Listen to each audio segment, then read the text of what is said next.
रविंद्रगाड़ नाम का एक गांव में राजू नाम का एक तुतला रहता था।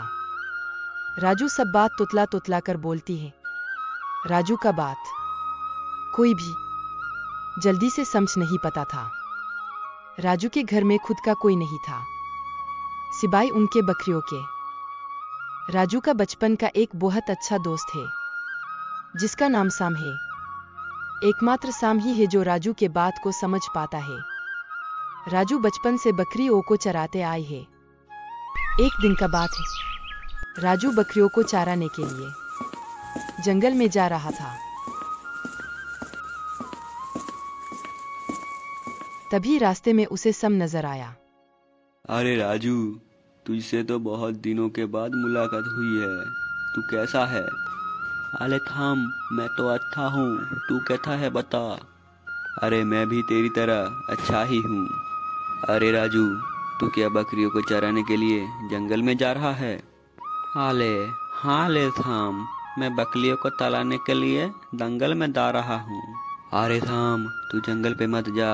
मैंने आते वक्त सुना जंगल में एक बहुत भयानक चीता घूमता फिर रहा है। तू जंगल पे मत जा। आज तो पूर्णमासी भी है। मैंने सुना जो कोई भी जंगल में बकरियों को चराने के लिए जाता वो और वापस लौट नहीं आता। अरे थाम, तू भी ऐसी बातों में आ गया। मैं तो कितना साल से जंगल में बकरियों को तलाते आया हूँ। कभी भी कुछ हुआ तू बेकार में चिंता मत कर। अरे थाम, मैं अब तलता हूँ, फिर एक दिन हम दोनों का बात होगा। ये बात बोलकर राजू जंगल की तरफ चला जाती है।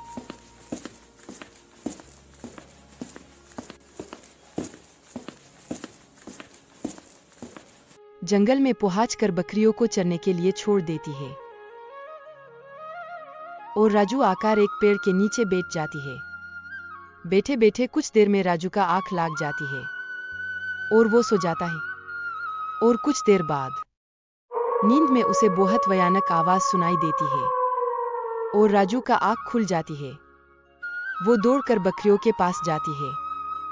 वो देखता है उनका कोई भी बकरी नहीं है। अरे ये क्या, मेरे बकलिया किधर गया? लगता है मेरे बकलिया किसी मुसीबत में है। अभी मैं मदद के लिए गांव में जाता हूँ। राजू मदद के लिए गांव की तरफ निकल जाती है। गांव में पहुंचकर राजू लोगों के पास से मदद मांगने लग जाती है। अरे ओ ताता, मेरे को बताओ, मेरे बकलिया कहीं पे खो गई है। अरे तेरा बकरी खो गया है तो हम तुझे क्या बता सकते हैं। चल निकल यहाँ से। ये बात सुनकर राजू उदास होकर वहां से चला जाती है। कुछ दूर जाते ही उसे रामू काका मिल गया। अरे रामू काका, मेरे को मदद कर लो, मेरे को बताओ। अरे ओ राजू बेटा, तेरे को मैं क्या बताऊंगा। तू दिमाग मत खा, निकल जा यहाँ से। राजू फिर से उदास होके वहां से चला जाती है। फिर रास्ते में उसे साम नजर आया। अरे यार थाम, अब तू ही मेरा कुछ मदद कर सकता है। तू मेरे को बता, मेरे बकलिया दंगल में खो गई है। अच्छा, अब मुझे समझ आई। तेरी बताओ का मतलब है बचाओ। तेरी ये बात गांव के कोई भी समझ नहीं पा रहा था, लेकिन तू फिक्र मत कर, मैं तेरी बात को समझ गया। अरे यार थाम, मुझे पता था कि मेरे बात को तू ही समझ सकता है। अरे ठीक है राजू, तू अब घर लौट जा। मैं देखती हूँ तेरी बकरियाँ किधर गई है।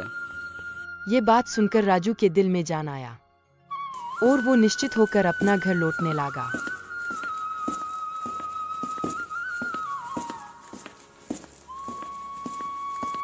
तभी राजू के कान में बहुत जोरों से चिड़िया की आवाज सुनाई देती है।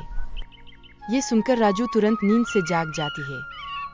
वो देखती ही उनके बकरियां तो सही सलामत है। ये क्या, मेरे बकलिया तो सही सलामत है। तो मैं क्या इतने देर से सपना देख रहा था? बाप ले, कितना भयानक सपना था। मैं वादा करता हूँ, मैं बकरियों को चलाते समय कभी भी नहीं सोऊंगा। उसके बाद से राजू ने बकरी चराते समय ना सोने का वादा किया और बकरियों को लेकर घर के लिए रवाना हो जाती है।